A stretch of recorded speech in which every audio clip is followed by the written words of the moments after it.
Hey, my friend. So, how's it going today? So, we're going to talk about blue ocean strategies again. I'm so excited about this. And today, we're going to talk about the 3 steps to your very own blue ocean strategy that you can use to figure out your own blue ocean. All right, so we're going to get into that in a second. But first, my name. So the real question is this: what are the strategies, techniques, and tools that you need to learn to generate residual income from the e-learning boom that's happening right now? My name is Jean-Serge and welcome to Course Income Secrets. If you listened, I was talking about what is a blue ocean, what's a red ocean. So I'll just cover that really quick. A blue ocean is basically talking about your competitive, your market, if you will, your market, where you advertise, where you sell, where you find your customers. So when they talk about a red ocean, they're talking about lots of competition. There's lots of competitors. There's lots of companies doing the same thing as you. They're selling the same products, same services, same courses, and you're just in the same exact, pool, if you will, ocean, and you're fighting between each other for the customers, right? And then eventually it gets all bloody, and that's why they talk about red oceans. The blue ocean is where you are able to have no competition, and you can just the customers are there, they're not anywhere else, and they're just there for your product because you figured out how to create a blue ocean. We're going to talk about that, the 3 steps to your very own blue ocean strategy. So first, number one is you got to think of your target market. What is your market? What is it that you normally would think, or what anybody else would think is your market? Like for example, if we think, and I'm going to take an example here from the book I'm listening to.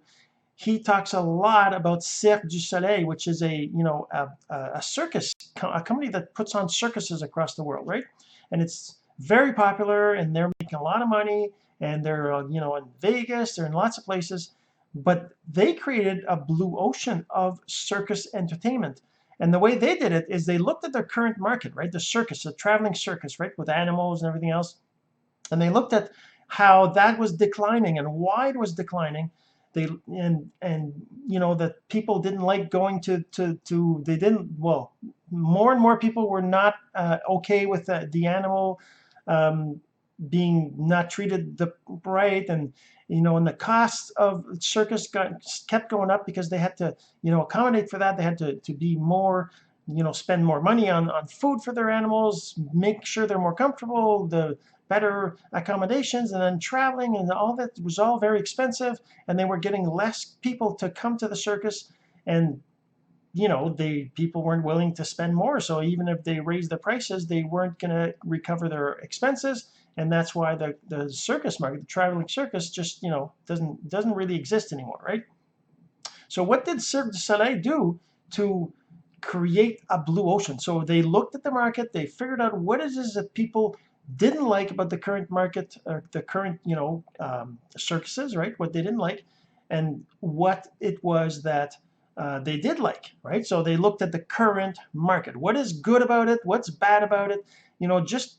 Just brainstorm your market, whatever your market is. If you're trying to sell a course on Facebook strategies, well, look at the current market. How many people out there are selling Facebook strategy courses, and what is it that the people that are buying those courses, what do they like about the courses? What don't they like about the courses? What about, well, yeah, just for a course, and for me, it's obviously I'm building something else, and I might talk about that in a second. Maybe I'll do another episode on that. But okay, so if you're looking at your current market, you brainstorm, what do people like about it? What do people not like about it?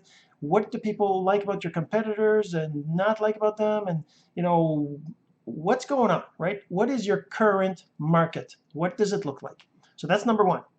And number two is about looking at the industry. So your market is a specific market, right? A niche, or maybe a set of interests or something, right? A specific thing. And the industry is broader than that, right? What else is in that industry? Like for example, if we're talking about circus, it's about entertainment, right? What is it that people what are people entertained about? They're entertained, they go to the ballet, they go to the movie theater, they watch TV, they go to sports events, they go to concerts, all these different things. They're all in the entertainment industry. What do people spend money on in the industry, in the entertainment industry?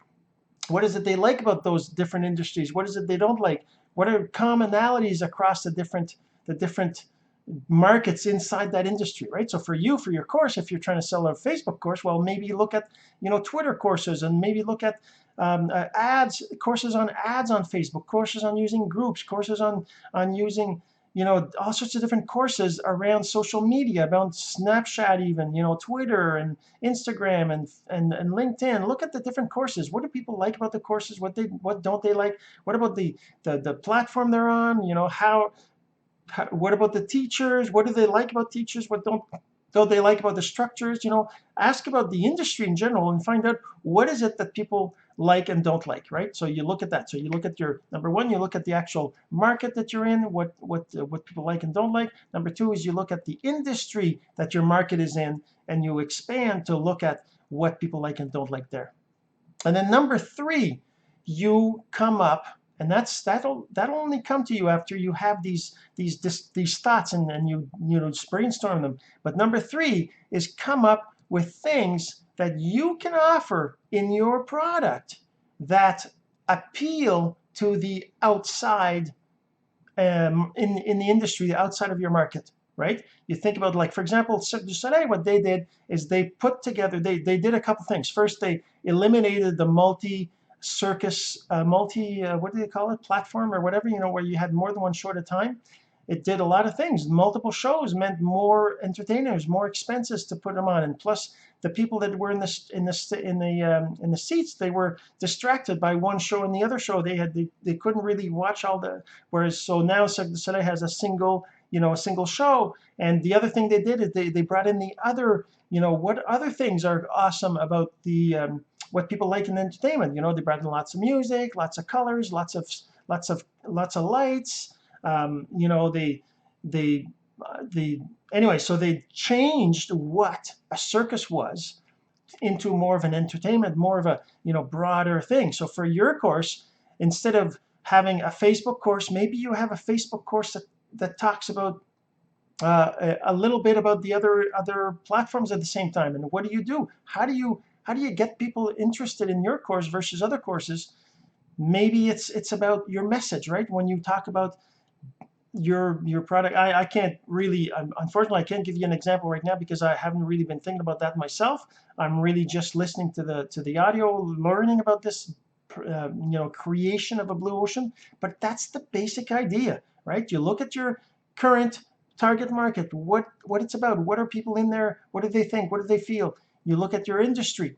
Not the industry that your target market is in. What else is going on? Now, of course, in the audiobook, they talk about even expanding it even outside of that, and thinking even more, and that's certainly awesome. But that's just the first steps, is just thinking about your industry and what else is going on in there, and try to create something that appeals to the people in the industry, not just in your target market. All right, so I hope you enjoyed this, and if you think anybody else needs to hear this message, then please go ahead and share. I'm sure they'd appreciate it, and I would too.